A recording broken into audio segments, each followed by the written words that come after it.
Hello friends आपण मानक आमर आ गोटे नुआ ब्लॉग रे स्वागत। चिता लगे अमावास्या पे आपण मानक अनेक अनेक शुभेच्छा शुभकामना। जय जगन्नाथ। तो चलतु आज कालिया ठाकुर भोग मु प्रस्तुत कर चितऊ पिठा। तो कौन कौन जिनस नहीं नड़िया को नहीं नड़िया को माने भांगी ताको पूरा सफा सफी कर काटी देती। चाउल गोटे केजी गोटे 4 घंटा आगु बतरी थी कहीं महाप्रभु पाखे भोग लगे राति तो बतरी हेनी तेणु मुझे सका उठिक फ्रेश होकर बतरी थी।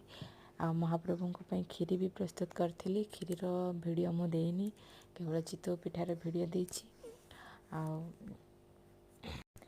श्रावण मासर अमावास्या तिथि रे चितऊ अमावास्या पालन करा जाए। महाप्रभु मथारे दाऊ दाऊ दिशे ब्रह्मज्योति रत्नचिता और बड़ ठाकुर माँ सुभद्रा मथारे सुंदर दिशे सुवर्णर चिता। जदि आम चितऊ पिठा को नहीं जल में प्रवाहित करती ताहले ताहाको जलचर मैंने खाती।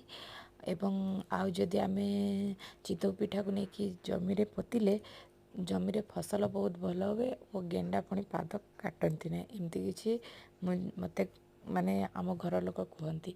आपण मैंने जदि आउ कि जानते ताले मत निश्चय कमेंट जनइबे। तो चलतु ये मुझे चितऊ पिठा करी महाप्रभु को भोग लगेला भितर राजबाबूर आसला गोटे पार्सल। तो कौन पार्सल आसला चलतु देखा। से बहुत खुशी जाता तार पार्सल देखी कहीं तार पार्सल जिनस सरी जाता। तो चलतु कौन पार्सल आसला देखा। जदि आपण मानक आमर ये वीडियो भल लगुच ताल कमेंट करेंगे, लाइक करेंगे, शेयर करेंगे और सब्सक्राइब करेंगे। तो पार्सल रे आसला